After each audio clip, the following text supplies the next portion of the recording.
Boa noite, família da Natação Criativa! Estamos presentes para mais uma entrevista e hoje a nossa entrevistada será Tatiana Gali com o tema O Bebê Chorou. E agora? Qual a função do professor?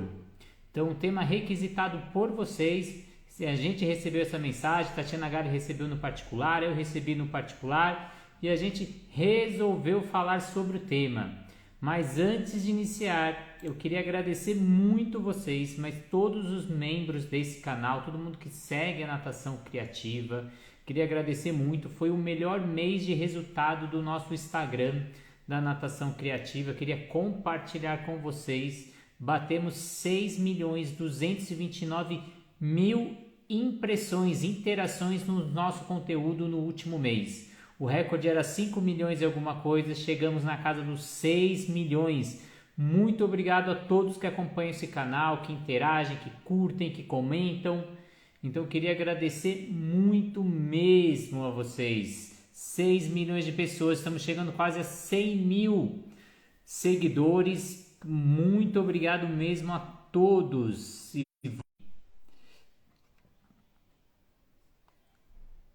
Nossa entrevista.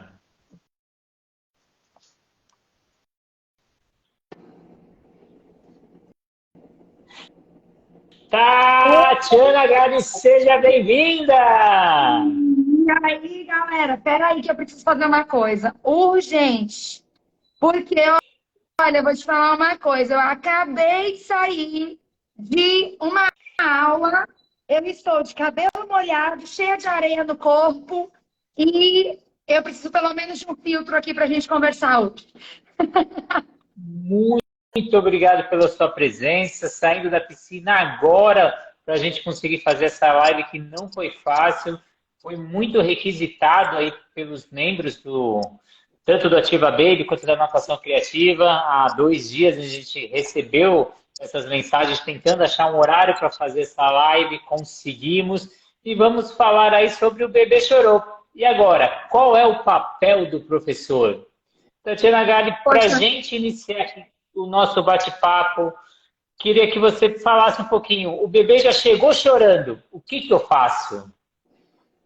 Poxa, Renato, que assunto, né? Eu juro para você que eu já pensei em falar sobre muitas coisas, mas eu realmente nunca pensei que eu fosse falar sobre esse assunto, que é um assunto tão delicado, né? Um assunto tão cuidadoso, tão sensível, né? E quero agradecer, né, a presença de estar aqui de novo com você. Assim, é sempre muito legal. Nossas lives, normalmente, elas duram 4 horas e 57 minutos. Então, quem está aqui, saiba que vai virar a noite com a gente. Não, mentira, gente, que hoje eu estou na empresa. Eu vou ter que fazer o horário certinho hoje da live. Mas olha só, choro, né? Eu acho que antes de qualquer coisa, Renato, é importante a gente entender o que é o choro, né? Porque para a gente, tudo que a gente tem que tomar providências, independente de qual seja a providência que você vai tomar, antes da providência você precisa saber qual é a raiz daquilo que está acontecendo.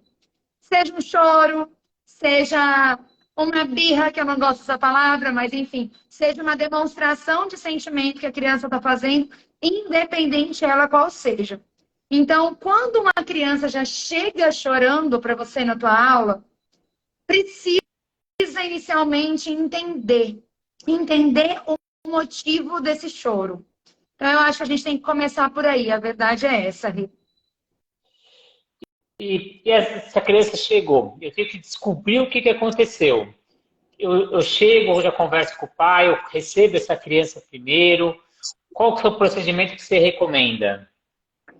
Bom, nós trabalhamos numa didática muito da família, né? Então, todo o nosso trabalho, ele não envolve a criança sozinha, seja ela um bebê ou uma criança mais velha.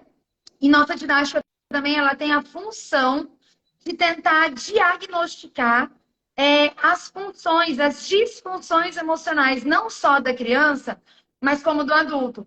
Porque às vezes a gente observa a criança e quando a gente olha para o adulto, a gente consegue identificar uma mesma característica de reação ou de ação, né?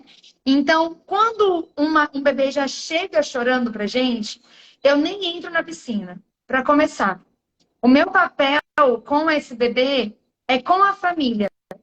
É primeiro identificar o que fez essa criança estar chorando nesse momento, né? Tá com fome, você acordou ela não dormiu, né? Houve algum distúrbio de sono. À noite ela não dormiu bem, aí durante o dia veio.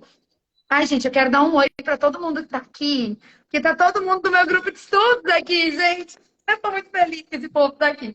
Enfim, então assim, e a identificação e o diagnóstico, ele precisa ser feito com a família. Então, não adianta chegar já colocando essa família dentro da piscina, né? Então, o que foi que aconteceu? Senta aqui na borda, vamos começar, vamos conversar. Eu saio da piscina, eu sento do lado dessa criança. É um bebezinho? Mãe, acolhe, coloca no peito, ou dá uma mamadeira, tá com fome, quer dar um suco, uma água. Vamos tentar ver o que está acontecendo? Beleza. Conseguimos diminuir o choro ou até mesmo simplesmente acabar com o choro. Então, vamos agora tentar ganhar o segundo passo. Né? Ah, pronto, então não está mais chorando, vem para a piscina, bora. Assim começa. Não, vamos para o próximo passo. Vamos à identificação com o professor, com o ambiente. É a primeira vez do bebê? Não é a primeira vez e o bebê passou por algum problema que deixou ele daquele jeito, né? Porque a gente precisa entender que tem os dois tipos de bebês que chegam chorando. Aquele que é a primeira vez e que, de repente, identificou a piscina, olhou muita gente, muito barulho, estranhou o ambiente e acabou chorando. Tem aquele bebê que ele já é adaptado à água, mas aconteceu alguma coisa na rotina dele e ele veio chorando. Então, todo esse diagnóstico, ele precisa ser feito antes da criança entrar na piscina. Porque quando a gente fala de exceder o choro, né? Passar por cima do choro e tentar fazer coisas com esse bebê que possam forçar ainda mais o desequilíbrio emocional dele, a gente vai fazer uma associação negativa. Eu já não estou gostando, eu já estou chorando, alguma coisa já não está me fazendo bem e você ainda está me enfiando dentro da água, então essas duas coisas não vão combinar. Né? Então, eu acho que esse diagnóstico, ele primeiro deve ser feito com a família, identificou, aí a partir do diagnóstico a gente vai tomar algumas atitudes. Se o bebê é um bebê adaptado, mas ele estava chorando porque ele estava com sono, ou porque ele estava com fome, mas conseguimos ceder o choro dele, vamos tentar ir ali para a bordinha da piscina, vamos jogar uma aguinha no pezinho, vamos mostrar para ele a piscina, colocar um brinquedinho dentro da água e vamos entrar. Não ceder o choro, aí são outras características de ação que o profissional precisa tomar para que essa criança aceite esse ambiente, né? Eu vou pegar muita coisa que você falou, muito interessante, né? Primeira coisa, que a aula ela não começa na piscina, como você disse, às vezes a dificuldade ou a adaptação dessa criança não é ao meio líquido, às vezes é a adaptação ao horário, se a criança veio dormindo, ou ela estava assistindo um desenho e alguém tirou ela desse desenho, ela estava brincando com alguma coisa, então, ou ela não criou essa rotina ainda para a aula, ela tem um ambiente ali que ela também tem que se adaptar, que é a escola de natação, a chegada no estacionamento, a recepcionista, todo mundo que recebe ela. A gente tem também a adaptação com os professores e depois vem a adaptação com a água. Às vezes a gente pensa, a gente perdeu 10 minutos. Não, você está ganhando esse tempo, né? Você está acolhendo essa criança e a criança está se sentindo reconhecida nesse momento. Que isso também é importante, você entrar e ela se sentir que você pertence ao mundo dela. Então, são algumas falas muito interessantes que você falou. Se alguém tiver comentários ou perguntas, pode fazer. E aí a gente vem com a aula propriamente dita. A criança entrou na piscina, a gente vai propor algum desafio. Começou o choro, qual é a ação a ser tomada? Legal. Rei, eu não sou psicóloga, mas eu gosto de entrar um pouco na psicologia. E para quem não sabe, eu sigo uma linha de estudo Waldorf, né? Que é uma linha de estudo de Rudolf Steiner, que ele tem a criança como foco, né? Ele não tem as atividades em volta como o foco do desenvolvimento da criança. Então, qual é, primeiro de tudo, né? Eu gostaria até de fazer essa pergunta para as pessoas e gostaria que elas respondessem aqui no chat para a gente. Qual é a sensação de quando você está chorando, você é adulto, né? Nós, adultos. Chega alguém do teu lado e fala assim, para de frescura. Bora, bora, bora, vamos, levanta essa cabeça e sai andando. Não dá tempo de chorar. Levanta e vamos para a vida. Qual que é a sensação que o adulto tem, né? Eu gostaria muito que no chat as pessoas respondessem isso. Qual a primeira sensação que você tem quando você está chorando e chega uma pessoa e fala, opa, bora, bora, bora, bora. Sem choro, engole o choro. Vamos, você já é adulta e você não precisa chorar. Eu vou falar por mim. Eu tenho uma grande dificuldade de chorar. É uma característica que eu não consigo apresentar quando eu estou chateada. Nem quando eu estou com raiva, nem com nada. Eu não consigo chorar. Eu choro de emoção. Então, quando eu estou muito emocionada, quando eu estou muito feliz, quando acontece alguma coisa muito boa, o meu choro vem, né? A Carol, de mandar a pessoa pra... Então, assim, quando eu consigo chorar, é porque eu estou num nível tão extremo, assim, de dificuldade, de cansaço, de estresse, que eu preciso chorar. Eu preciso chorar. E aí eu vou dizer para vocês assim, quem é que quando chora, não precisa chorar? Quem é que quando apresenta como reação do seu emocional o choro, não precisa chorar? Se você está chorando, é porque tu precisa chorar. E o choro é uma demonstração de sentimento, cujo tal criança dificilmente, principalmente bebê. Olha aí o pessoal colocando as respostas. Hey, preciso ler aqui rapidinho, tá? Para eu terminar. De raiva, a pessoa sente raiva da outra, né? Carol quis mandar a pessoa lá para sei lá onde, que a pessoa não se importa com o sentimento dela, né? A Rita falando que também não chora. É porque provavelmente mandaram você engolir o choro quando você era pequena, amiga. Vai por mim. Que a pessoa está minimizando o sentimento da outra. Então, veja bem, uma criança, ela dificilmente vai chorar de emoção. Difícil, não estou dizendo que é impossível, mas dificilmente as crianças vão chorar de emoção, principalmente de uma emoção positiva, né? De uma alegria, de uma euforia, enfim. Elas normalmente só choram por tristeza, por angústia, por ansiedade, por medo, por instabilidade, por não reconhecer o outro. Então, pela aquela sensação de que eu não te conheço, então não posso confiar em você, por falta de confiança, né? Ou porque ela se machucou. Então, quando você olhar uma criança chorando, principalmente, gente, um bebê até 3 anos de idade. Um bebê até 3 anos de idade. Não estou falando que o resto não é para se preocupar, não. Mas é que às vezes os outros fazem uns chorinhos assim, são meio, sabe, manipuladores e tudo mais. Mas até os 3 anos de idade, oficialmente, bebês e crianças não choram por manipulação. Isso é uma coisa que as pessoas falam muito.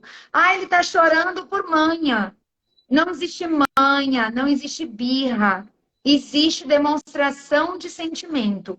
Um bebê, ele não tem as suas emoções controladas de maneira nenhuma. Então, se ele estiver com raiva, ele vai tacar o brinquedo. Se ele estiver feliz, ele vai sorrir, vai te abraçar. Se ele te amar, ele vai pular no teu colo. Mas se ele não aceitar você, ele vai apresentar sinais de que ele não quer que você toque nele. Isso é uma coisa que eu vejo que as pessoas não respeitam. O bebê vira de costas porque não quer ir com a pessoa, e aí vem a outra pessoa, que nem sempre é só o professor, mas vem a outra pessoa, e pegue essa criança mesmo de costas. A criança puxa a roupa da mãe e a pessoa vai lá e tira a mão da criança. Então, assim, esses sinais, eles precisam ser respeitados. Todo sinal, não sei se a maioria das pessoas que estão aqui sabem, mas bebês e crianças usam linguagem de sinal para dizer que estão com fome, para dizer que estão com sede, para dizer que estão com sono.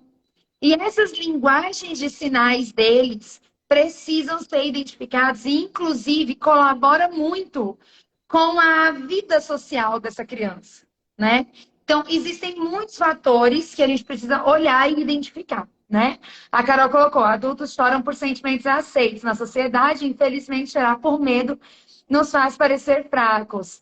É bem isso mesmo, assim. O adulto, para ele chorar, ele precisa estar escondido dentro de um quarto, né? Ele tem muita dificuldade de chorar de forma espontânea na frente das pessoas e tudo mais. E isso acontece por conta do que nós adultos fazemos com as crianças. Assim como fizeram conosco quando nós éramos crianças, que meninos não choram, porque meninos têm que ser fortes.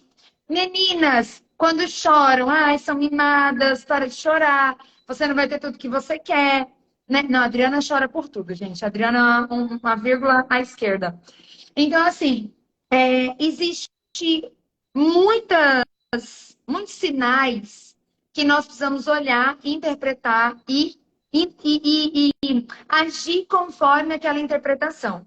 Então, a sua pergunta agora, Rê, quando você está propondo uma atividade e aquela criança não quer fazer, chora, né? Quando ela não quer fazer, simples e puramente, eu dou aquela insistidinha, tento pegar esse bebê, se ele forçar para não ir, eu peço para a mamãe dar uma voltinha, vem de novo, vamos tentar mais uma vez, vamos colocar um brinquedo, vamos ver se através do estímulo do brinquedo ele vai. Ah, Tati, mas isso é barganha. Não, não é, eu não estou fingindo que eu vou dar uma coisa para receber ele. Se eu quero que ele faça a atividade, o brinquedo que eu vou oferecer para ele vai estar em conciliação, de acordo com o que eu quero que ele faça. Então, eu quero que ele sente no tapetão. Eu vou apresentar o tapete antes de sentar.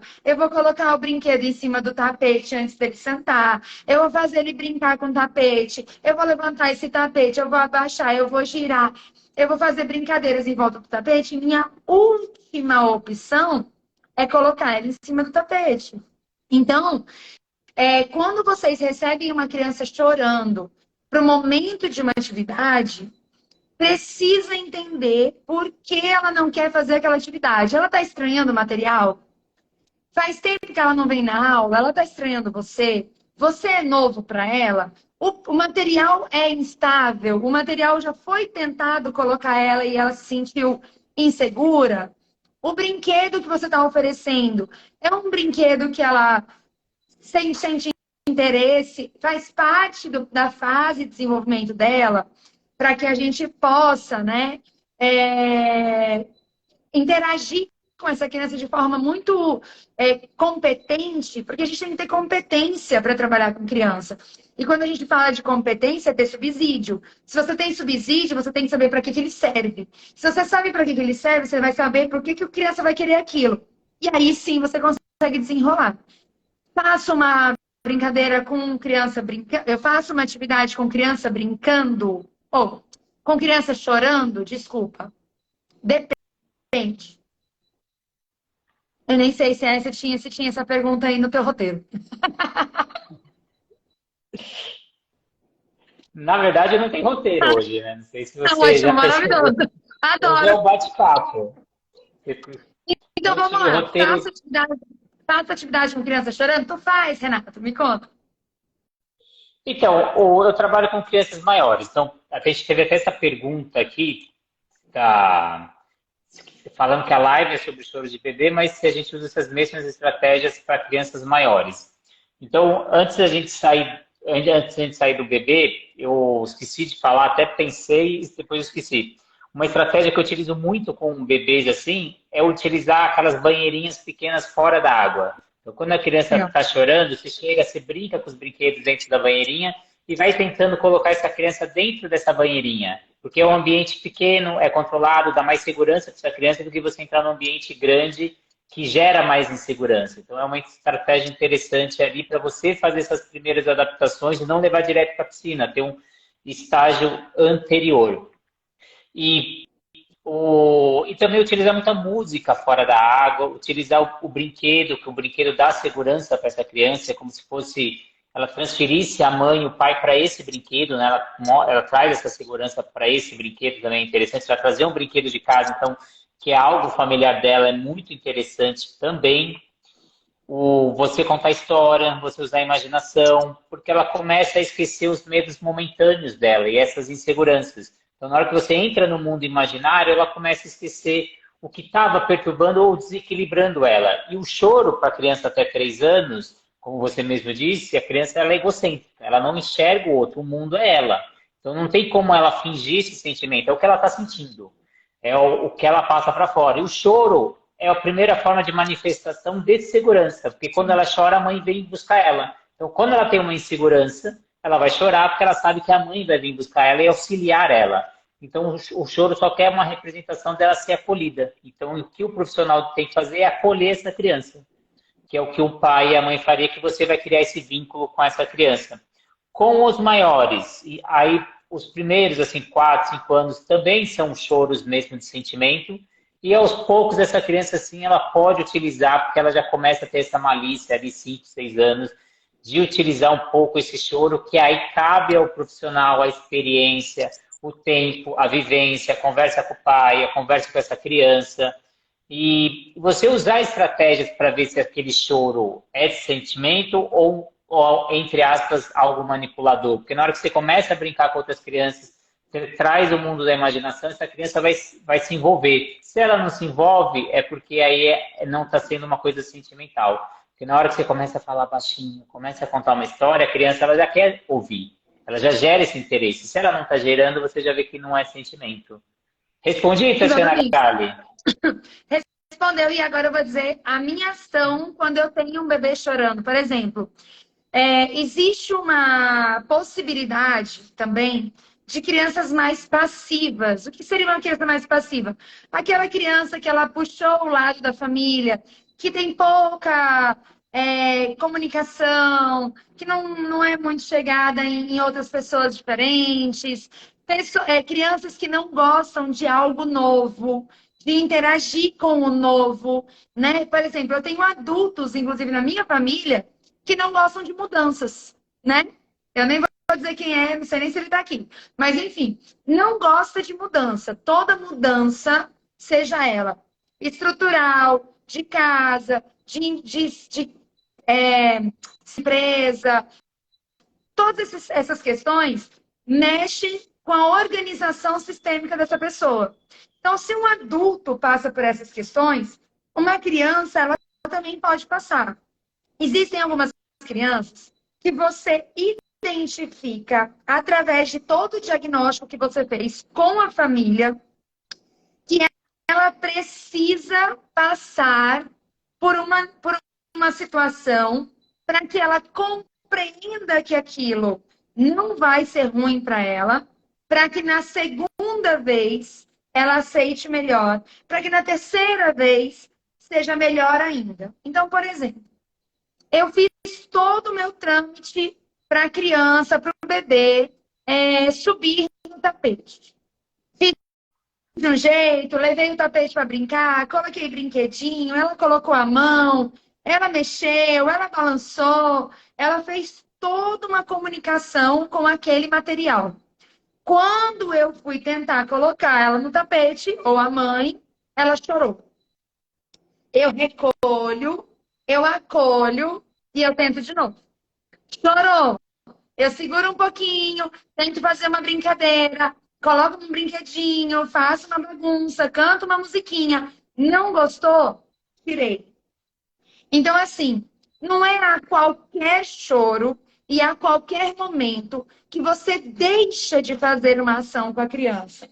No choro no choro da criança, quando você identifica que o que ela precisa é conhecer aquele ambiente, conhecer aquele material, então você insiste com empatia. Insistir com empatia. Como que é isso, Tati? Eu não vou colocar a criança lá e ficar segurando ela lá em cima. Não, você tem que ficar aí. Não, você tem que ficar aí. Não. Eu coloco ela, eu coloco um brinquedo, eu canto uma... Deixa eu contar. Tem gente andando aqui tudo quietinho, assim, ó, para não fazer barulho. Aí, de repente, cai um copo no chão. Imagina, amor.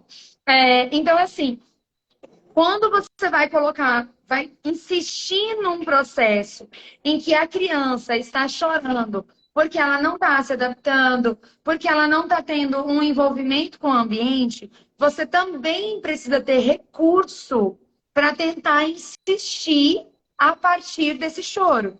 Então, assim, existem alguns choros que você precisa dar uma insistidinha, porque às vezes ela só não está entendendo o que está acontecendo. Mas se ela ficar ali 3 minutinhos, 2 minutinhos, e ela identificar que aquilo ali é legal, que dá certo, então, ok. Não, mais, Adriana. Então, ok, né? Deu certo. Ela aceitou aquele ambiente. Não deu certo, deixa aquele recurso para mais tarde. Você já vai entender que aquele material, aquela brincadeira, aquela atividade, aquela água na cabeça, ela não é para ser feita naquele momento, porque ela ainda não está confortável com aquilo. Então, para a gente diagnosticar, também precisa ter esse processo de conhecimento do que está acontecendo. Então, para isso, às vezes, a gente estende um pouquinho mais esse choro, a gente vai acolhendo, vai abraçando, pede para a mamãe ficar pertinho, fala coisas positivas e tal, e vai tentando levar um pouco mais. Chegou num nível, porque, gente, choro de criança que não é mais para você insistir, é aquele choro que não cede em nenhum minuto. Tu tenta de tudo, mas essa criança fecha o olho e berra. Aí ela é a criança que você não vai insistir. Colocou um brinquedinho, ela deu aquela paradinha, ela deu aquela olhada, ela identificou que é legal, de repente ela lembrou que ela tinha que chorar de novo. Ah, chorei. Aí você vai, acolhe, brinca, tal, e vai trabalhando em cima disso, né? Então, eu acho que o diagnóstico do choro, ele é fundamental. Fundamental. Para que você tenha recurso para poder botar em prática. Eu acho que também não é só o choro, a gente tem a face dessa criança, a gente tem a contração da musculatura, então tem outros sinais que o professor, com tempo de experiência, a gente vai captando dessa criança, o olhar dela. Mas eu queria que você falasse, você comentou, ela está no tapete ali, ela está chorando e você tenta perceber se ela consegue se envolver nessa atividade, você usa outras estratégias, mas se for o momento de um mergulho e essa criança está chorando, o que você recomenda? Então, na verdade... Ô, Renato, vamos lá, gente. É que eu quero buscar uma condição favorável para a gente falar sobre isso. Vamos lá. O que é o mergulho? O mergulho é a parte principal da tua aula, é só o que interessa da tua aula. Então, se a criança não mergulhar, a tua aula não existiu. Se a criança não colocar o rosto na água, não fizer bolha, eu não dei aula de natação. Então, primeiro assim, eu vou puxar um pouco mais para trás para responder isso. Qual é o teu interesse com o teu aluno? Ah, eu quero que ele mergulhe. Esse é meu único interesse na natação. Eu convidaria você a buscar outras possibilidades e outros objetivos. Porque a natação, ela condiz de um deslocamento de um ponto ao outro através da propulsão do corpo. Nadar é isso. Não é isso, Renato? Eu não lembro exatamente a frase lá, mas é isso, não é? É você se deslocar de um ponto ao outro sem auxílio, sem ajuda de material, você se Com deslocar. propulsão do próprio corpo. Em qual momento da frase ou do significado do nadar está escrito com a cabeça dentro d'água, soltando bolha e indo no fundo, nadando em apneia 42 centímetros? Em nenhum lugar. Então, se você quer olhar para a natação, uma das primeiras coisas que você precisa pensar é que antes disso existem outras necessidades, que inclusive é o significado do nadar. Então, se o nadar não te diz que tem que colocar a cabeça na água e chegar do outro lado, então a gente já está errado começando por aí. Ah, Tati, mas se o pai traz para natação e eu não mergulho, o que ele vai pensar? Ele vai pensar tudo o que você não explicou para ele. Porque se na tua aula tu explicar para ele todos os seus objetivos, todo o processo de desenvolvimento no meio líquido, se na primeira aula você parar com o pai ali, contar toda a história da tua empresa, se você contar todo o teu objetivo como profissional, o pai que entra na piscina com você, ele vai aceitar o que você entregar. Então, nadar cachorrinho, pois é, quer dizer, cachorrinho não é nadar, né? Por quê? Porque não coloca a cabeça na água. Então, primeiro é isso. Tá, ok. Não, o mergulho não é o meu objetivo principal. Então já responde a pergunta. Se não é teu objetivo final, a criança tá chorando, então ele não tem que mergulhar. O mergulho, ele não é uma ação natural de uma criança que começa a fazer natação tardiamente. E para mim, tardiamente, já é 3 meses. Porque eu atendo menores, né? Então, se chegar uma criança para mim para natação com 1 ano, ela tá calejada de esperar já para entrar na natação. Mas 1 ano, principalmente, de 6 meses a 1 ano, já é tardiamente, por quê? Porque você já perdeu o reflexo da epiglote dela.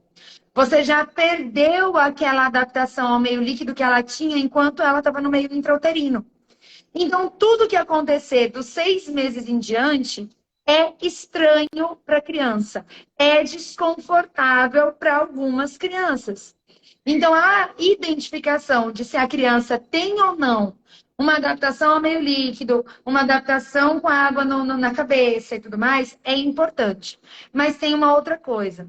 Tem criança que mergulha, né? Tem criança que mesmo já está com você há um tempo, não sei o quê, não, então ela mergulha. Ela sabe mergulhar. Ela sabe o estímulo que você vai dar e ela sabe que ela precisa bloquear a respiração. Isso tudo não é mais reflexivo a partir de 6, 7 meses, ou até mesmo até 1 ano, dependendo se essa criança ainda está amamentando no leite materno, se ela teve uma adaptação ao meio líquido boa na hora do banho, do chuveiro e tudo mais. Ela sabe que ela precisa bloquear a respiração, porque vai vir um mergulho. Isso significa que você deve mergulhar só porque ela sabe mergulhar? Se a gente já falou que o choro é a representatividade de insegurança de uma criança, de medo, de constrangimento, de sono, de fome, do que quer que seja, por que você vai fazer algo que vai interferir na relação, no equilíbrio emocional dela, que já não tá bom, né? É o cala-boca de um adulto quando tá chorando. Ah, você tá chorando, mas fica quieta aí que vai vir mergulho. Ó, presta atenção, hein? Ó, mergulho. Aí a criança, obviamente, para de chorar para fazer o bloqueio. Ela faz o mergulho bloqueada porque ela já identificou que ela não pode desbloquear. Ela já aprendeu esse recurso, dependendo da idade dela. Quando ela sai, ela quer ver você longe dela. A associação que ela vai, a associação que ela vai fazer é que você é o adulto que mandou o outro adulto calar a boca na hora que você estava chorando.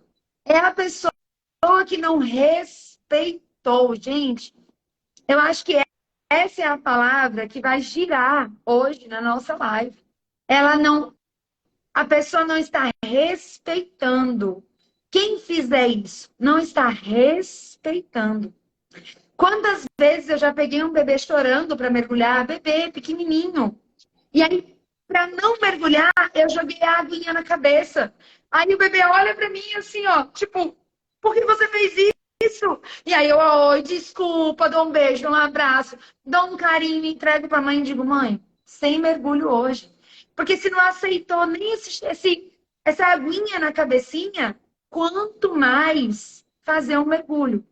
Então, para descaracterizar algo que pode ser dito ou falado, não existe avanço de criança que não está equilibrado emocionalmente. Esse é o primeiro pilar do Ativa Baby. O primeiro pilar do Ativa Baby é o emocional. Porque não existe avanço com crianças desequilibradas emocionalmente. Não existe.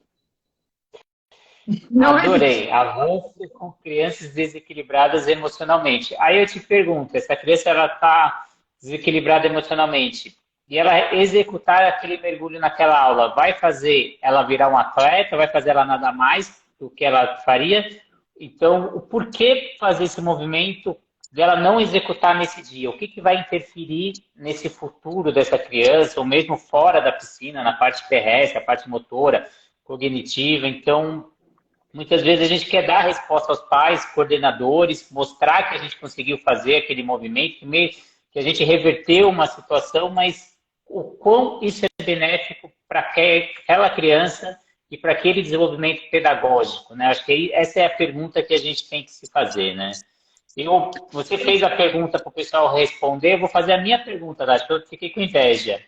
A minha pergunta é: alguém já estava seco e alguém jogou água na sua cabeça? Qual foi a sua sensação?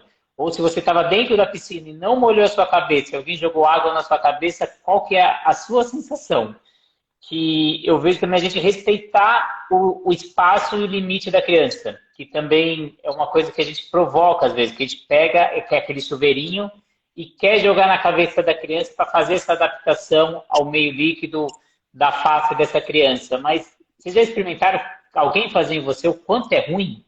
Então, a criança não esperar que você está jogando água e você vem com aquele chuveirinho na cabeça da criança. Então, a criança tem que saber, você tem que pedir essa permissão, ela tem que autorizar, ou você tem que criar alguma coisa. E quantas pessoas vão respondendo se já alguém jogou água na cabeça delas? Eu te faço uma pergunta, Tatiana Gali.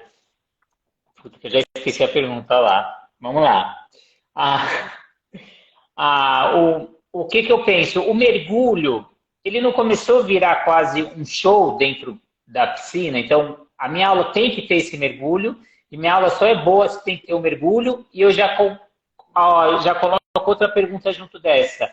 Isso também não tem a ver com a música? Então, eu também preciso ter música na minha aula de bebê para ela ser uma aula, é quase um show ali? Eu sabia que você ia colocar música no meio do caminho. Tu gosta, né? Tu gosta de botar esse assunto. Bom, vamos lá. E você sabe que eu canto Eu queria... música, você sabe que eu canto muita música, mas você tem que saber o porquê que está cantando. É verdade. Eu queria, inclusive, falar sobre o que você perguntou para o pessoal, né? Não, antes da sua pergunta para o pessoal, assim, sobre a questão de o que pode acontecer com essa criança, né? Já existem estudos sendo feitos com relação aos métodos, né, estrangeiros, né, os métodos de fora do Brasil aí, que trabalham com aquela técnica mais forçada, né, do autossalvamento. Então, já existem algumas respostas, né, Renato, que falam sobre traumas mesmo, né? Então, assim, não é mais um achismo, não é mas será que vai dar trauma? Não, já existem algumas respostas que estão realmente dizendo que bebês que tiveram, que passaram por esses processos, passaram também por processos de trauma depois. Crianças que nunca mais quiseram entrar em piscina, crianças que nunca mais quiseram nadar, até crianças que realmente criaram trauma de água, né? Então, quando a gente fala sobre utilizar o recurso da música, por exemplo, na sua aula. E se os mergulhos estão virando um evento, né? Um show dentro da piscina, eu acho que sim, né? Inclusive, eu dei um curso há um tempo atrás falando sobre técnicas de mergulhos, né? E quando eu falei sobre isso com o pessoal, né, sobre as técnicas de mergulhos, eu fiz um comentário que é muito interessante, assim. Tem gente que escalona, né, que faz uma escala de qual é o primeiro mergulho que tem que ser feito com o bebê e qual é o último, qual é o segundo, o terceiro, começa por esse, depois vai para aquele. E para mim isso não condiz com a minha realidade, assim, né? Eu acho que todo mergulho serve para qualquer criança. Só que cada mergulho ele vai ter um direcionamento para cada criança. E, ou se não, até mesmo para as suas atividades da sua aula. Se você, se você passou essa aula inteira trabalhando decúbito dorsal com o bebê ou com a criança, se você passou a aula inteira trabalhando a adaptação dos órgãos sensoriais, por exemplo, das orelhinhas desse bebê na água e tudo mais, pode ser que seja mais fácil você realizar um mergulho lateral, um mergulho de costas. Por quê? Porque a criança passou 20 minutos, 25 minutos da sua aula, 30 minutos da sua aula em decúbito dorsal, molhando a orelhinha na água, tendo essa relação com esse posicionamento. Aí você dá a aula todinha do bebê de barriga para cima, quando é para dar um mergulho, você pega o bebê lá no alto, faz um avião, vira ele de ponta cabeça e coloca ele dentro da água. Por quê? Para que você fez isso? Para mostrar que eu sei fazer o mergulho de avião, que a gente chama aqui do mergulho de avião. Porque não tem outra relação. Eu acho que o que está faltando, Renato, e aí também é um outro curso que eu ofereci esses dias e entreguei para você colocar na plataforma Educar. A gente já tem uma, né, na plataforma e agora a gente meio que deu uma atualizada nesse curso, que é de planejamento de aula. O seu mergulho, o seu mergulho é ótimo, o mergulho que você vai fazer, ele deve fazer parte do processo pedagógico da sua aula. Você passou a aula inteira estimulando o bebê, jogando chuveirinho na cabeça, espirrando aguinha no rosto, fazendo com que ele aceite toda essa relação da água vir de cima. Aí você vai lá, vira o bebê de lado e faz um mergulho de lado nele.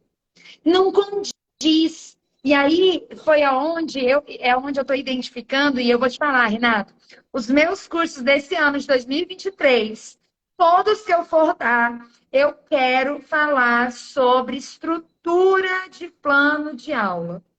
As pessoas, primeiro, não estão fazendo plano de aula. Isso é um problema muito grande. Muito grande. Eu conheci um professor de natação, eu soube dele ontem por um nadador, um professor de natação de alto rendimento aqui em São Luís Maranhão, que a turma dele tem em torno de 20 a 30 atletas. E aí, qual que é o normal a gente vê nas academias?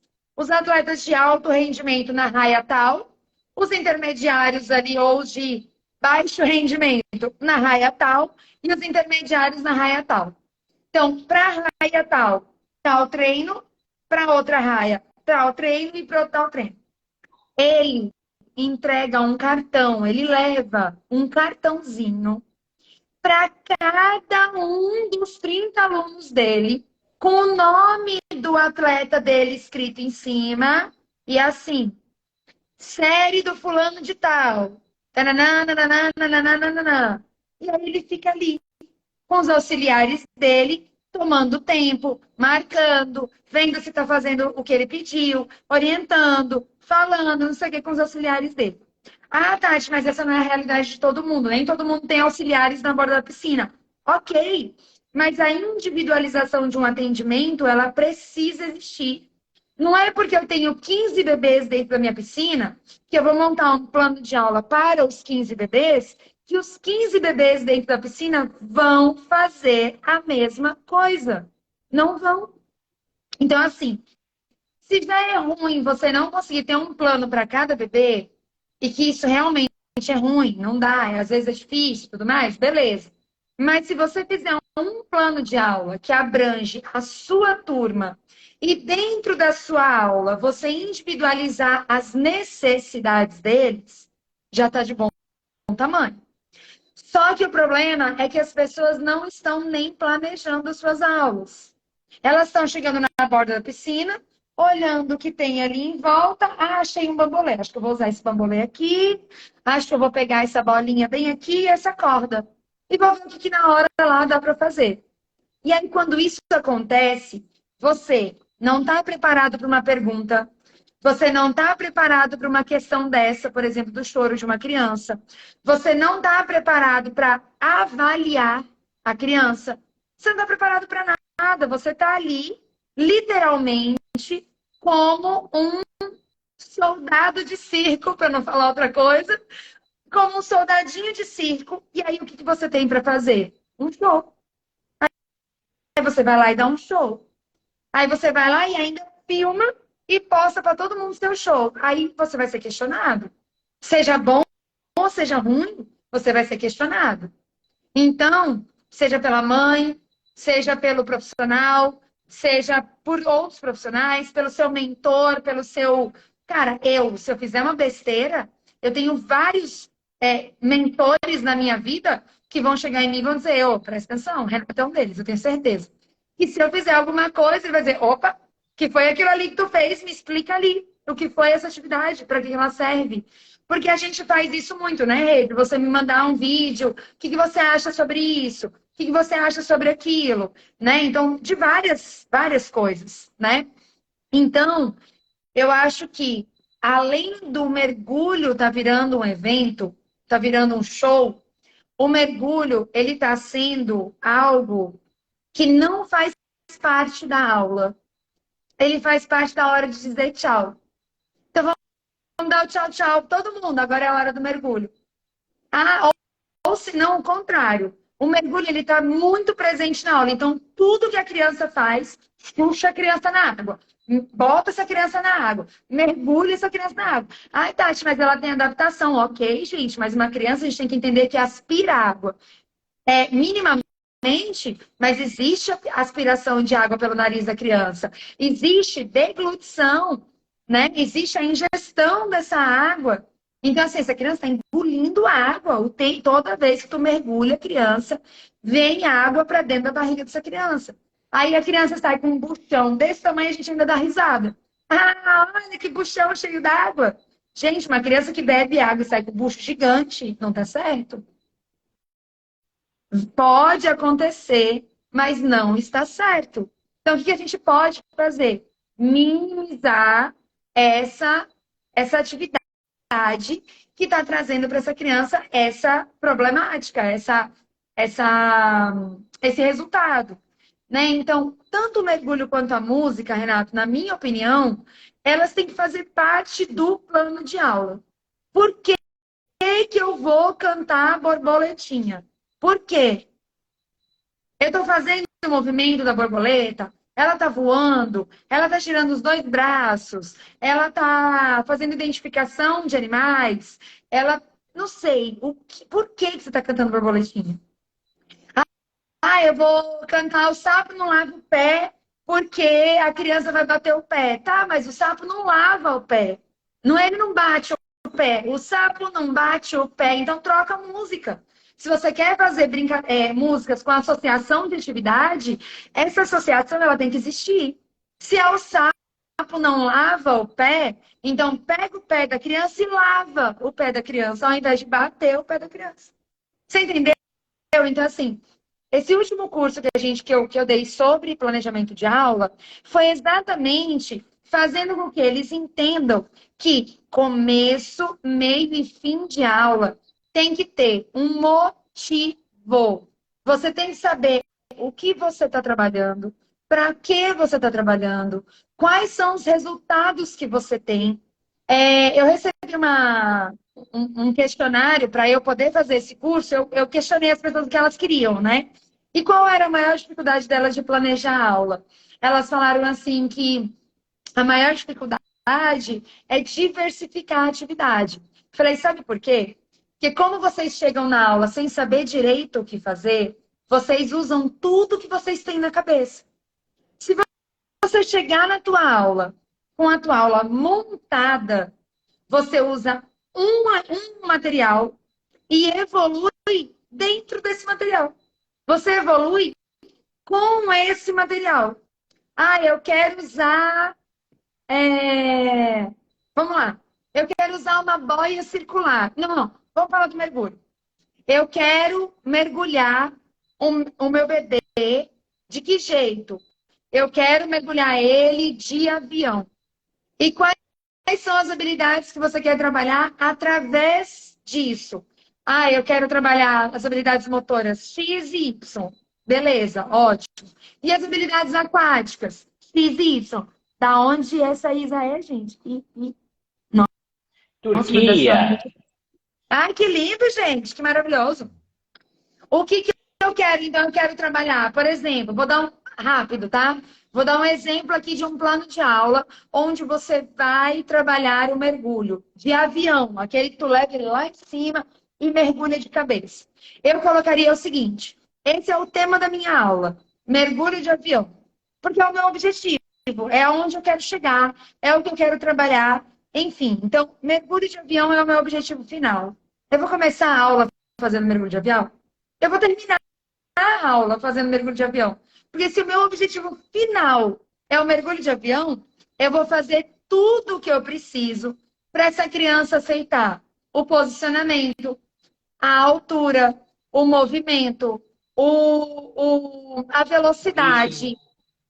Exato. Eu vou buscar todas as possibilidades. Então, eu vou fazer essa criança em posição de nada, em posição oh, querido, que eu queria saber o nome dessa pessoa. Me fale seu nome. What's your name? Ó, isso eu sei falar em inglês. Então, assim, vou trabalhar posicionamento ventral, que é o posicionamento de nadar. Eu vou trabalhar o subir e descer, baixinho, né? Aquela coisa tranquilinha. Eu vou cantar uma música, de repente, que faça menção a um avião. Eu vou girar esse bebê dentro da água, depois eu vou girar ele fora. Eu vou sentadinho na borda ou de pé na borda. Eu vou fazer com que ele olhe para baixo, para que ele vou fazer algumas atividades que ele vire a cabecinha para baixo, que ele mesmo tem essa intenção de abaixar a cabecinha. Então eu vou trazendo na aula opções e características para o meu final. Eu vou trabalhando isso, eu vou evoluindo esse bebê na minha aula para eu chegar no final colocando ele lá no alto e conseguindo fazer esse mergulho no bebê. O que fazer quando o bebê não gosta nem que molhe a cabeça dele? Letícia, rapidinho, só para responder aqui a Letícia que eu li. Uma hora você vai ter que molhar, amiga. Hora ou outra você vai ter que molhar. Mas antes de você fazer isso, apresenta a água caindo na frente da criança, com a tua mão, com um chuveirinho mais leve, com um chuveiro mais pesado, com uma bacia caindo água na frente dele, deixa ele olhar. Bate a mão na água, deixa essa água cair no rosto do bebê. Vem por trás, mostra a água no rosto e depois vem por trás e molha só a nuca do bebê. E aí você vai evoluindo. Aí você vai dizer para mim assim, Tati, meu objetivo hoje, final, é conseguir molhar a cabeça do meu bebê, deixando escorrer a água no rosto. Esse é o objetivo da tua aula. Então, tudo que você fizer na tua aula vai ter que olhar para o final. Vai ter que ter foco, vai ter que ter visão para o final da tua aula. Então, tudo que você fizer vai ter uma aguinha respingando no rosto, vai ter uma aguinha mostrando na frente do rosto, vai ter uma aguinha molhando a orelhinha, vai ter a água molhando a tua cabeça, a cabeça da mãe. Aí você diz para a mãe, olha, para sorrir na hora de jogar água na cabeça, hein? Porque não pode fazer careta. Se fizer careta, ele vai identificar que não é legal. Então, essas orientações também são necessárias, né? Tomar cuidado com você. Por exemplo, eu também tenho aflição da água no rosto, então não jogue no teu rosto. Faça isso na tua casa. Adapte-se no seu chuveiro. Mas não faça careta para a criança quando você for colocar a cabeça dentro da água. Uma vez eu vi uma professora ensinando um aluno a mergulhar colocando o dedo no nariz. Ela, quando ela foi mostrar, ela botou o dedo no nariz, sem querer, porque era uma reação dela, natural do mergulho. Então, tudo vai depender do seu objetivo. Mas uma coisa é verdadeira, e eu quero repetir essa frase, porque eu acho que essa frase ela tem que virar uma hashtag. Não existe evolução com crianças emocionalmente desequilibradas. Tá chorando, tá triste, não quer que você encoste, não quer fazer atividade, não gostou do material, não gostou de você por enquanto, quer entrar com o pai e não com a mãe, quer entrar com a mãe e não com o pai. Não vai ter evolução. O que eu faço então, Tati? Mudo o meu propósito com ele. Mudo a minha função. Mudo o meu, a minha didática, né? Eu tive um pai esses dias que ficou um tempão sem vir para natação com o filho, e quando ele veio, ele está na fase da angústia da separação. Então, algumas coisas, se você também não souber, não vai te dar subsídio para você poder resolver. Então, por exemplo, a angústia de separação é uma fase da criança que acontece entre os 7 meses e 1 ano e meio. Então, a criança já estava nessa fase, porque ela está com 1 ano e 1 mês, já estava dentro da fase, assim, de uma forma muito consistente, e ficou quase 3 semanas sem vir para natação. Quando ele veio, ele chorou muito. Muito, muito, muito, muito, muito. Eu disse para o pai o seguinte: eu não vou encostar nele. Eu não vou fazer ele fazer as atividades. Eu quero só que você tente acalmar ele dentro da piscina. Eu quero só que você abrace ele, que você brinque com ele, que você diga coisas positivas para ele. Ai, tia Tati, mas ele não vai fazer aula. Ele não vai fazer aula. Sabe por quê? Porque se eu colocar ele chorando para caminhar em cima do banco, ele vai odiar o banco, vai me odiar e vai te odiar também. Porque tu obrigou ele a fazer aquilo ali. Então, não faça. Apenas acalme o seu filho. Quando ele estiver calmo, a gente vai oferecer uma atividade para ele e vamos ver como ele vai reagir. Aí ele se acalmou, parou de chorar e aí a gente tentou fazer a atividade. Só que eu tentei pegar ele para fazer a atividade. Ele, na hora, voltou a chorar. Eu entreguei para o pai de novo e disse: calma, dá mais uma calmadinha ali de novo e quando voltar, faz você. O que você vai fazer? Isso, isso, isso e aquilo. Eu vou botar aqui só para te respaldar. Aí o pai foi e fez toda a atividade. Inclusive, o bebê sorriu para o pai, e o papai mergulhou. Ele saiu sorrindo, alegre, feliz e contente. Então, de novo, hashtag, vamos começar a colocar aqui nessa live agora. Hashtag, não existe avanço com crianças desequilibradas. Seja bebê, seja criança, seja adulto. Seja adulto. Sejam empáticos com o medo de adultos. Por trás de um medo existe uma vida, existe uma frustração, existe uma dor, existe. Ninguém sofre porque eu quero sofrer. Ai, minha vida tá linda, maravilhosa, tô ganhando 1 milhão por mês, por dia, por hora, tô contente, minha família tá linda, maravilhosa, ah, mas eu quero sofrer aqui porque eu gosto de sofrer. Isso não existe. Tem gente que fala, sofre porque quer. Não existe isso. Um adulto não sai de uma condição de sofrimento sozinho. Ele sai com empatia, respeito e ajuda profissional. Nós somos os profissionais que temos que ter empatia, respeito e profissionalismo com uma criança que está chorando. Então, vamos pensar nisso. Eu acho que a gente vai conseguir chegar em resultados muito melhores dessa forma. Tatiana Galli, os comentários aqui estão esquentando, aqui tem muita coisa legal. A gente vai começar com o Ramiro Cavalcante, que ele deu parabéns, professora, boa reflexão do mergulho. É importante o professor saber a hora certa, porque a criança pode ter trauma. A gente teve a Piedra Papelotti Tirreira.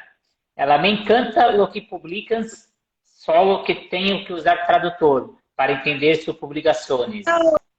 Oh, lindo, obrigada. A gente teve a Paola Pérez, da Venezuela, é uma atleta olímpica da Venezuela, foi para as Olimpíadas, teve presente, teve Yilmaz Trenunhon, que é da Turquia, né, que você viu as bandeirinhas aí da Turquia passando. E a tia Hilda perguntou se vai ficar gravado. Ó, Gigi, a gente vai deixar gravada essa live, vai colocar no canal de podcast, como de costume. E a gente tem uma pergunta aqui da Aquamarine. Ela pergunta, o mergulho de avião pode ser feito a partir de quantos meses? Oh, delícia, adoro essas perguntas. Na verdade, a gente faz com qualquer bebê. Nós aqui fazemos com qualquer idade. Para a gente, não existe um mergulho que não possa ser feito ou que deva ser feito com tal faixa etária. Para a gente, existe a resposta do bebê, a resposta da criança. Levantei o bebê, coloquei ele na diagonal, apontei a cabeça para baixo, o bebê está tranquilo, aceita o mergulho, já tem uma adaptação ao meio líquido ou está na fase do reflexo do epiglotite, mergulho a ser feito. Por quê? Porque o mergulho de pontinha, né, o mergulho de avião, ele é um mergulho que a primeira coisa que vai tocar a água é a cabeça, é a testinha do bebê. Nesse momento, se o bebê ele é pequenininho e ele ainda tem o reflexo do epiglote, o reflexo vai ser ativado, você consegue fazer o mergulho. Se é uma criança maior e ela tem condição de fazer esse mergulho, ela vai apresentar na feição dela, né, nas reações dos olhos, da boquinha, às vezes, né? Ela vai mostrar que ela está preparada. Então, ela vai, né, dar aquela fechadinha de olho, ou ela vai até fechar a boquinha. Alguns não fecham a boca, vai com o bocão aberto mesmo. Mas você vai perceber principalmente uma respiração profunda, assim. Quando ela fizer essa respiraçãozinha profunda, ela bloqueou, ela fez a inspiração, bloqueou a respiração, aí você consegue fazer o mergulho. Então, pra gente, não existe nenhum mergulho que não possa ser feito ou que tenha uma idade a ser feita. Existe uma avaliação da característica da criança. Tem uma pergunta excelente, você vai adorar. Doutora Tereza e o doutor Marcos, entrei aqui no Instagram deles, são pediatras, tem uma clínica de pediatria, eles fizeram uma excelente pergunta, Tatiana. Natação a partir de quanto tempo? Quantos meses? Oh, meu Deus, uma excelente pergunta. Vinda de médicos não é tão excelente assim. Já chega, me dá uma palpitação no coração. Mas assim, desculpa, com muito respeito, brincadeira mesmo. É o seguinte, a Organização Mundial da Saúde orienta, e é bom a gente sempre entender que orienta, ele não determina, ele orienta que a natação inicie a partir dos 6 meses de vida. Isso porque caracteriza-se que, após os 6 meses, as crianças já tiveram contato com as principais vacinas do bebê. Então, essa é a função da orientação da Organização Mundial da Saúde. Se eu estiver falando alguma besteira, doutores, por gentileza, me corrijam aqui. Existe uma outra vertente também que nos atrapalha bastante, que é nós não termos uma referência publicada, né, que diga sobre os benefícios da natação para bebês. Pelo contrário, as referências que nós temos, que são referências de pouco N, né? Então, a gente tem um volume de bebês avaliados muito pequeno, de uma forma que não dá para encontrar respostas e resultados. Por exemplo, a avaliação do comportamento motor de bebês em 8 aulas de natação. Em 4 semanas de aula. Não é tempo suficiente, tanto que não existe uma conclusão para esse tipo de pesquisa, né? Estão sempre inconclusivas. Porém, contudo, sobretanto, nós aqui na Ativa Baby já fazíamos desde o início atendimento a partir dos 3 meses de vida em grupo, em condições que até hoje, após ter atendido mais de 5.000 bebês, nós não tivemos nenhum relatório de que a frequência do bebê em aulas de natação trouxe prejuízos e malefícios para a saúde dessas crianças e desses bebês que tiveram contato com a gente. Nós estamos atendendo agora, fazendo um trabalho, né, que é pioneiro no Brasil, que é, inclusive, se eu não estou enganada, mas também é pioneira fora do Brasil, né, que é o trabalho de atendimento a recém-nascidos em ambiente de piscinas, né, ambiente aquático de piscina. Nós sabemos que existe atendimentos a bebês em casa, em banheira e tudo mais, mas em piscina eu não reconheço, né? Eu não conheço nenhum outro serviço parecido. E nós já chegamos a um número de 254 bebês recém-nascidos. Quando eu digo recém-nascido, deixa eu só deixar uma coisa clara, né? Porque a idade para atendimento de recém-nascido é até 28, para se considerar recém-nascido, é até 28 dias de vida. Mas a gente nomeou, né, os atendimentos para bebês menores de 90 dias como recém-nascidos. Mas eu sei que eu preciso arrumar um outro nome para esse atendimento. Mas, enfim, nós tivemos bebês, né, 254 bebês em atendimento menores de 3 meses. E o nosso menor bebê tinha 14 dias. E hoje eu dou continuidade nesse atendimento a esses bebês. Muitos deles continuaram com a gente na natação e alguns não, mas eu continuo com contato com esses bebês. E nós não tivemos nenhum prejuízo associado às aulas de natação. E esses prejuízos, eles foram contactados para a gente através dos pediatras desses bebês, que nós fizemos contatos com todos eles, e tanto com a mãe e o pai, quanto com os bebês, com os pediatras, nós tivemos uma relação positiva dessa iniciação ainda mais precoce dos bebês na nossa piscina. Porém, nós não fazemos nenhuma mentoria, nenhum curso e nenhum incentivo ainda a esse trabalho, porque ele precisa realmente ter um fundamento, né? E em breve isso vai acontecer, né, Renato? Que Renato vai me ajudar nisso aí, eu tenho certeza, vai dar certo. E aí, em breve, a gente vem com resultados mesmo fidedignos, né?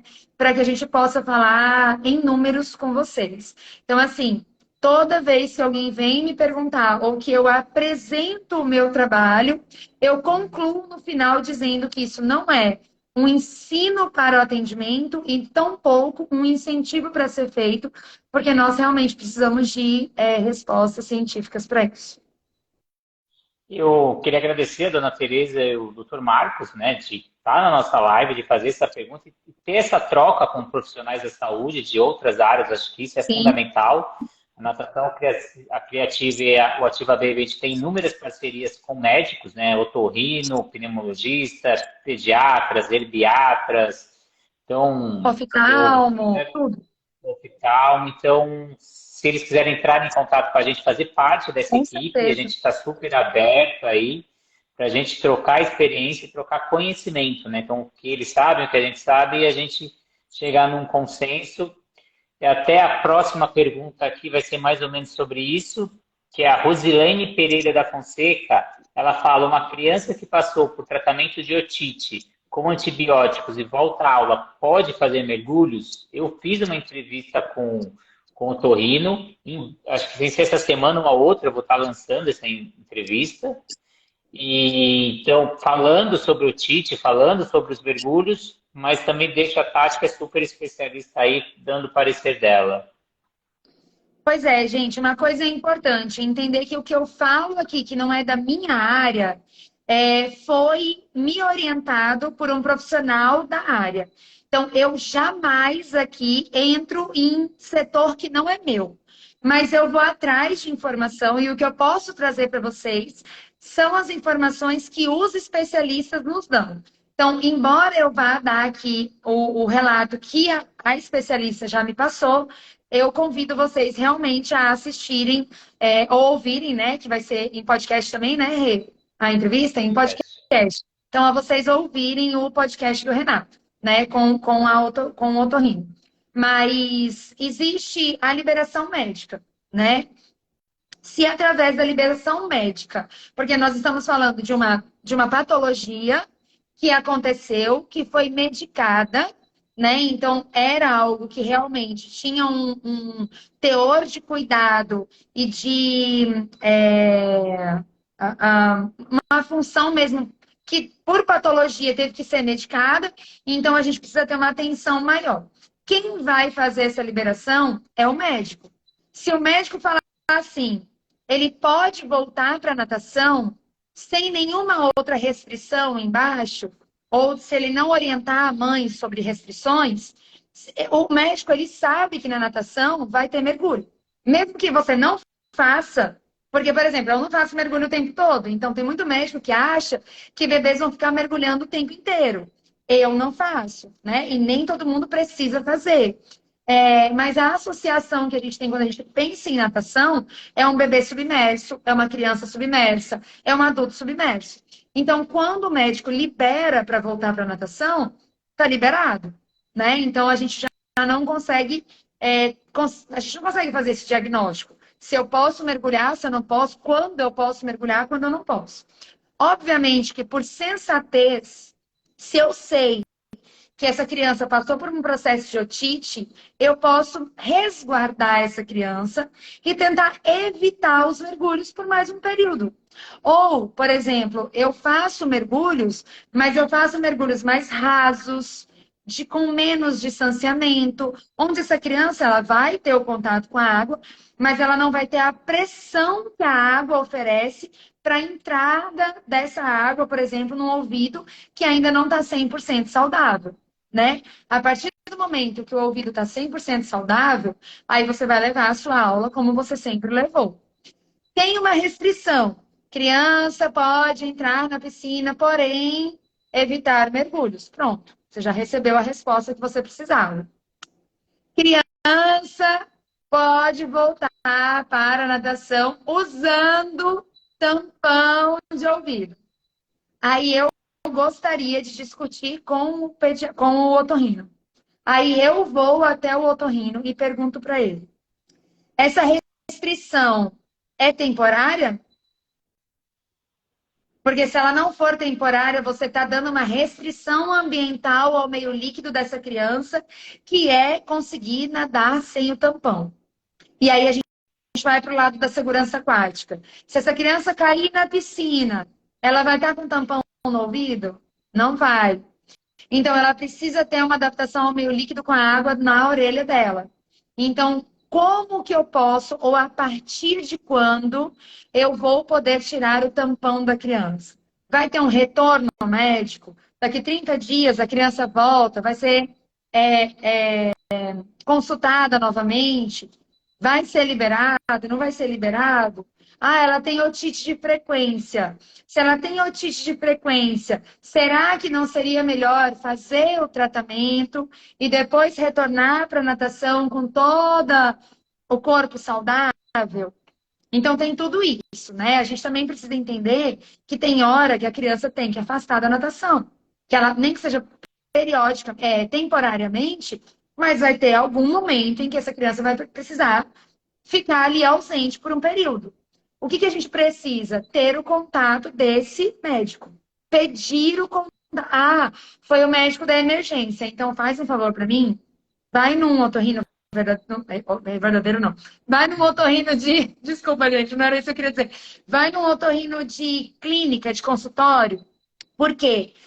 Porque o de emergência, ele vai tratar a emergência. Ele vai escrever lá que a criança ela está suspensa da aula de natação. Mas ele não vai dizer até quando. Porque ele é um médico de emergência. Então, se foi algo que teve que tomar medicação, que teve que ficar 15 dias afastado e tudo mais, eu oriento os pais. Olha, se esse afastamento foi pelo médico da emergência, procura um médico especialista de clínica de consultório. Por quê, Tati? Porque ele vai trabalhar na conduta a longo prazo. Ele vai diagnosticar essa criança, ele vai olhar quais são as condições, ele vai fazer pergunta, você vai levar toda uma situação que está acontecendo, porque às vezes o que acontece na emergência é assim: ah, tá com otite, faz natação? Faz, então é a natação, pode parar. Só que não perguntou se essa criança ficou gripada, porque a gente tem um canal, né, naso, que leva a secreção para dentro do ouvido. Então, a gente, como profissional da área da saúde, a gente tem que estudar o corpo humano. A gente tem que entender como é a orelha. A gente tem que entender como é que é o nariz. A gente tem que entender como é que funciona todos os nossos órgãos.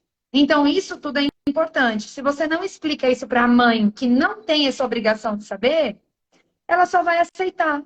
Porque foi um médico que falou, e querendo ou não, nós temos que entender que a sociedade relaciona o médico como o último biscoito do pacote.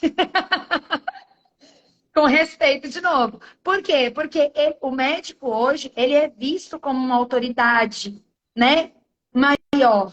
Só que se a gente for pensar que, por exemplo, eu estudo há 14 anos de desenvolvimento infantil, eu não sou um médico, mas eu sou perita em desenvolvimento infantil. E para eu ser perita em desenvolvimento infantil, eu estudei toda a parte anatômica de uma criança, toda a parte fisiológica da criança, toda a parte emocional da criança, e continuo estudando toda a parte física e comportamental da criança durante esses 14 anos. Então, eu não sou médico, eu não tenho CRM, mas eu sou especialista nessa área. E, inclusive, eu só me vi especialista nessa área 2 anos atrás, depois de 12 anos de trabalho e estudo. Eu nunca gostei de me posicionar como especialista de bebês, porque eu sempre achei que eu ainda não estava nesse patamar, eu tinha muito para estudar ainda. Só que eu entendi que o que eu já estudei, eu já me especializei nisso. Então, o que eu convido vocês a fazerem é não aceitar apenas, mas sim questionar. Questionar o pai, questionar o médico, questionar o fisioterapeuta, porque quem questiona, aprende. E consegue fazer com que outras pessoas pensem também em outros resultados, em outras condições para aquilo acontecer. E eu vi aqui nos meus dados, sem ser essa sexta-feira ou outra, 10 de março, eu vou lançar a entrevista com a doutora Marcela Otorrino, falando da otite, dos mergulhos, sinusite, rinite, a gente falou tudo nessa entrevista. Ela ficou até aberta para tirar dúvidas dos profissionais de educação física, eu lancei esses dias, qualquer dúvida aí, ela está super aberta, é um membro aqui do canal da Natação Criativa e da plataforma Educar, assim como outros médicos, né? A gente tem ortopedistas. E a gente tem a entrevista da doutora Ana Lívia Muniz também, que é uma das mais ouvidas no canal de podcast. Quem quiser pode solicitar que eu envie essa entrevista, que ela também fala da otite, do mergulho, e também responde a pergunta da Carol aqui que ela fez, que ela pergunta se a temperatura da água pode influenciar se a criança vai ter gripe ou ficar com tosse. Então, a gente tem a entrevista da Ana Lívia, se a Carol quiser eu mando. E na sexta-feira que vem, a doutora Marcela também vai falar desse assunto aí de gripe. Mas se você quiser ou quiser que eu fale, fique à vontade. Bom, eu vou falar só uma coisa. A gente precisa entender que gripe é vírus. Vírus, gripe se pega por vírus. Então, e existe a possibilidade de, pela exposição, que pode ser na piscina ou em outro ambiente, a criança pode gripar. Se a piscina vai estar fria ou quente, não vai determinar se ela vai pegar gripe. Vai determinar como o corpo dessa criança vai reagir a esse agente externo, que é a água quente ou a água fria. Algumas crianças não reagem bem a temperaturas mais frias e, com isso, ela precisa que o seu corpo entre em um outro estado de funcionamento fisiológico, e esse estado de funcionamento pode deprimir o sistema imunológico. O problema é a água ou a gripe? Não. O problema é a falta de exposição e o sistema imunológico. Então, o olhar, ele não pode ser para água ou para gripe. O olhar ele tem que ser para a raiz. A raiz do problema é imunológica. A raiz do problema é fisiológica. Então, estuda-se qual é o problema fisiológico que está acontecendo no corpo dessa criança para que ela tenha acesso ou abra acesso a receber esse vírus e esse vírus atuar no organismo dela. Porque a gente não consegue bloquear esse vírus eu não quero, esse eu quero. Eles vêm e eles tomam o nosso corpo. Quando eles tomam o nosso corpo, quem vai responder a isso é o nosso sistema imunológico. Então, a gente precisa entender que tem que parar de olhar para a água fria, para o ambiente frio, para o dia de chuva ou para o dia de sol e olhar para a criança, para o sistema imunológico da criança. O que está faltando no corpo dessa criança, que ao ser exposta num curto período, em poucos dias, ela está ficando doente. E mais. O que mais ela faz durante todo o dia dela, que está expondo ela a essa condição de deprimir o sistema imunológico, respiratório, por exemplo. Ar-condicionado, escola, outras crianças, adultos gripados, ambiente fechado, blá, blá, blá, blá, blá. Beleza. Encontramos tudo isso, ainda assim, esse não é o verdadeiro fator, na minha opinião. Esse é um fator que a gente pode restringir no momento em que a gente identificou que o sistema imunológico não está em condições de estar naquele ambiente. Mas o que tem que tratar? O sistema imunológico. Aí o que eu vejo acontecendo na medicina, na pediatria, na emergência? Trata-se o problema, mas não trata-se a raiz do problema.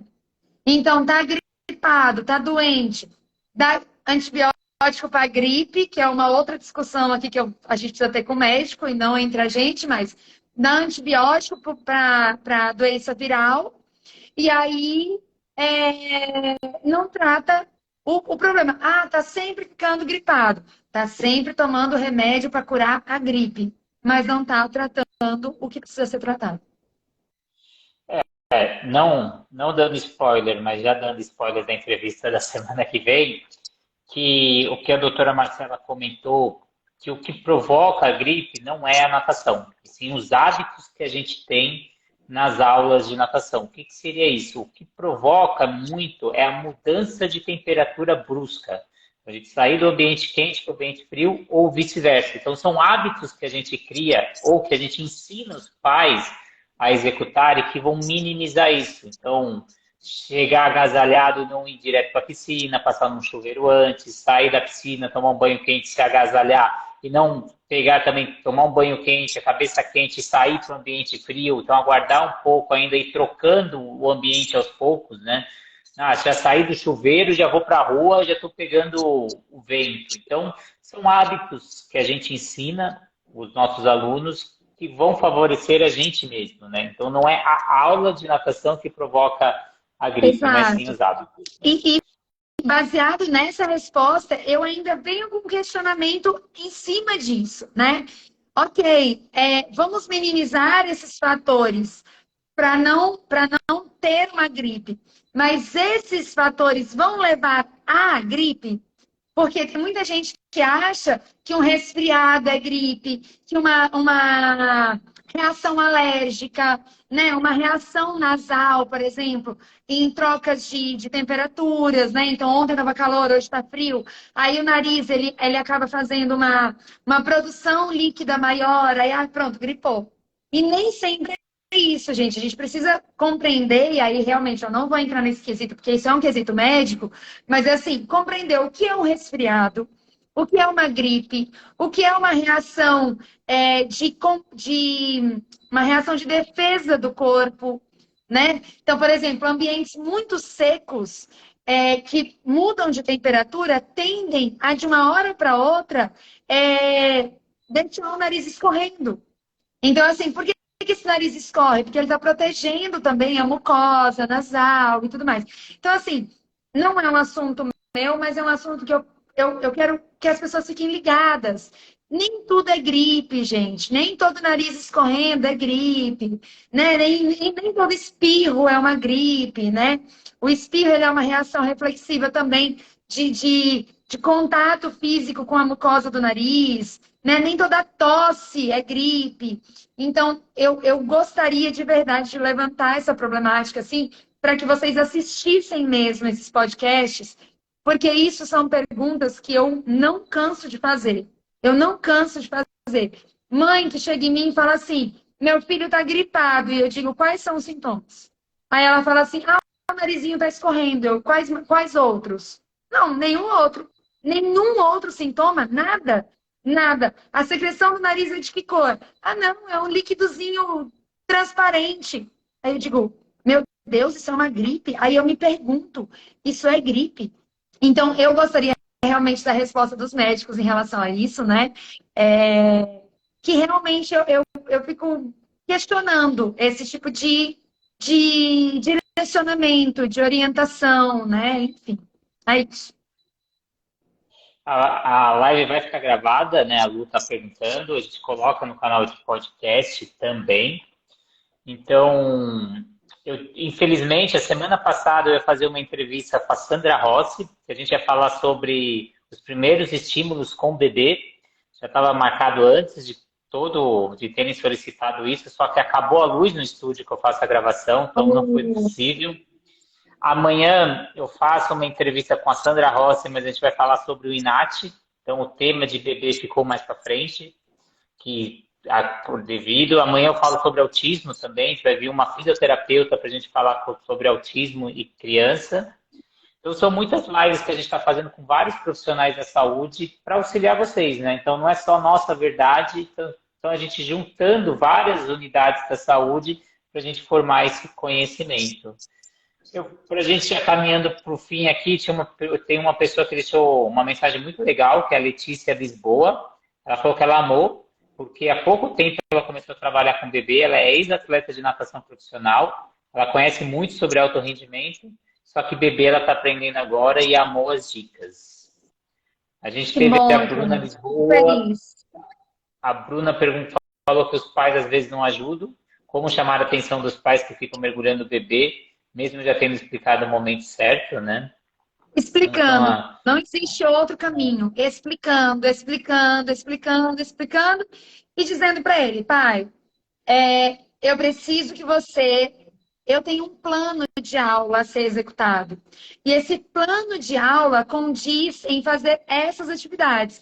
Por quê? Porque eu tenho um propósito, porque eu tenho um objetivo final. Se eu tenho um propósito e um objetivo final, então eu preciso que, para que o seu filho conquiste esse objetivo final, que você acompanhe o nosso trabalho, acompanhe a minha orientação. Além de que fazer isso pode trazer isso de consequência. Não é o fato da gente falar isso hoje, mas é isso, é explicar, explicar e explicar. Nós precisamos entender que nós somos professores. Professor ensina. Então, eu acho que é isso. a Carol deixou uma sugestão para a nossa próxima live falar sobre prevenção de afogamento, criança e natação. Aí é com a Carol. Aí tu tem que fazer com a Carol. Ela já Que deu ela é essa. topzera nessa área aí. Eu estava conversando com a doutora Tereza e o doutor Marcos, que já saíram da live, mas eles falaram que eles estimulam muito a natação para as crianças que eles atendem no consultório.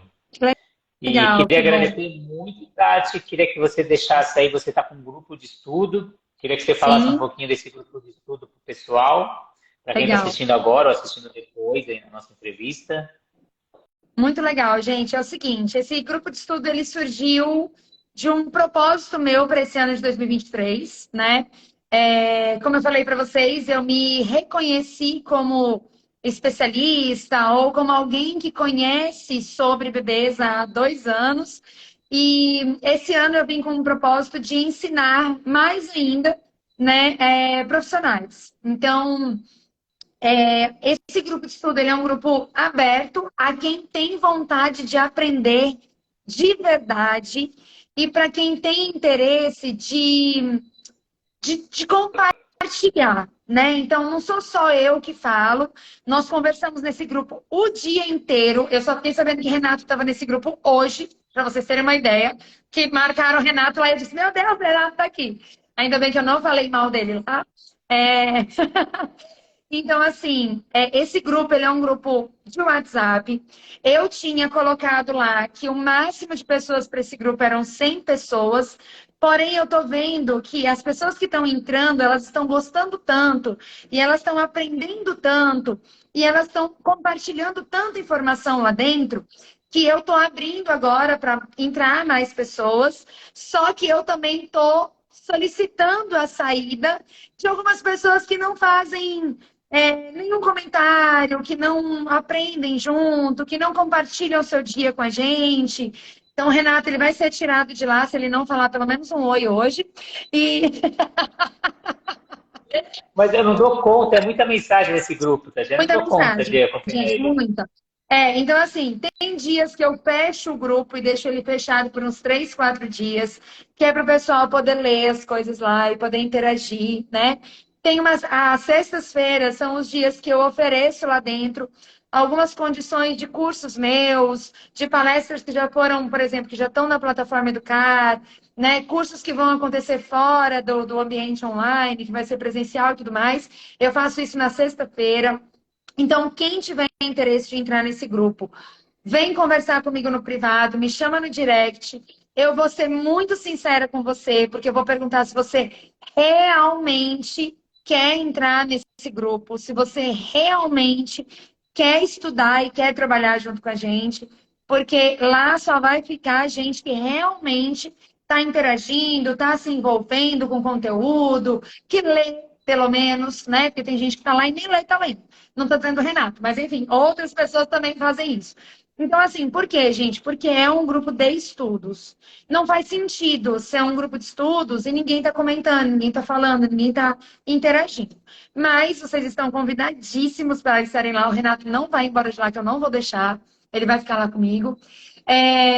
E convidar vocês também a entrarem na plataforma Educar e procurar o linkzinho lá, natação para bebês, não é isso, Rê? Não é assim que tá lá? Bebês? Deixa eu achar aqui. Acabei de mandar mensagem. Estudos Ativa Baby. Pois é, porque quando você entra na plataforma Educar, você mandou mensagem lá? Cara de pau. Mas então, quando entram na plataforma Educar, que vocês entram lá em bebês, vocês vão ver um monte de curso que eu já ofereci com o Renato, que o Renato já me levou para São Paulo para dar curso. Tá tudo lá. Tudo lá. Então, assim, não tem mais por que fazer qualquer coisa em aula de natação para bebês.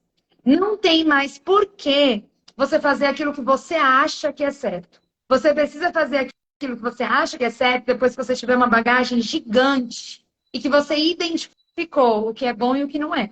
Antes disso, a gente não tem que achar nada. A gente tem que ir atrás de quem sabe, ir atrás de quem ensina, ir atrás de pessoas que têm vontade de colaborar com o teu crescimento. E esse é o meu propósito desse ano, é colaborar com o crescimento dos profissionais. Então, assim, existem milhares de pessoas que vêm comigo no privado e falam para mim assim, professora, eu sei que não é uma mentoria, mas eu posso fazer uma pergunta? Faz 2. Se for para você não fazer besteira por aí, faz 10. Então, vem falar comigo, tá? Então, entre nesse grupo, vem com a gente e vamos para os cursos, gente. Vamos estudar, porque a única saída para fazer a coisa certa é estudando. Acho que essa última fala é essencial, né? Então, eu tenho bastante tempo. Dentro da plataforma tem cursos longos, dentro do podcast tem entrevistas longas.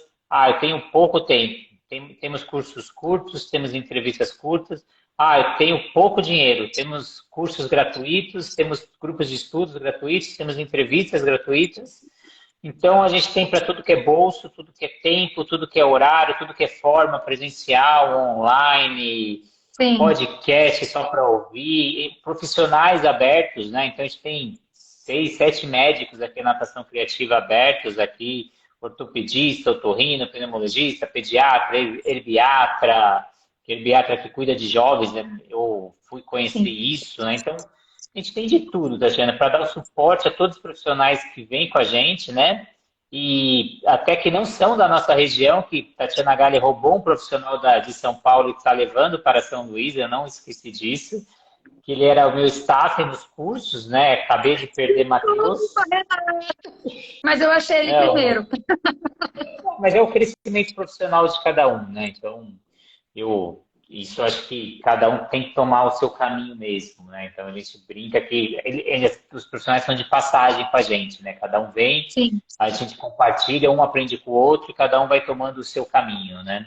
Então eu queria é agradecer a verdade. todos que dedicaram o tempo, né? E agradecer ainda mais, esse foi o melhor mês da rede social da Natação Criativa. Foram 6 milhões de pessoas que interagiram em 30 dias. Então, você ter 6 milhões que pararam pelo menos em uma publicação e curtiram, comentaram ou fizeram Quero algo, é um fazer um número. agradecimento rapidinho também, então, já que você falou de Instagram.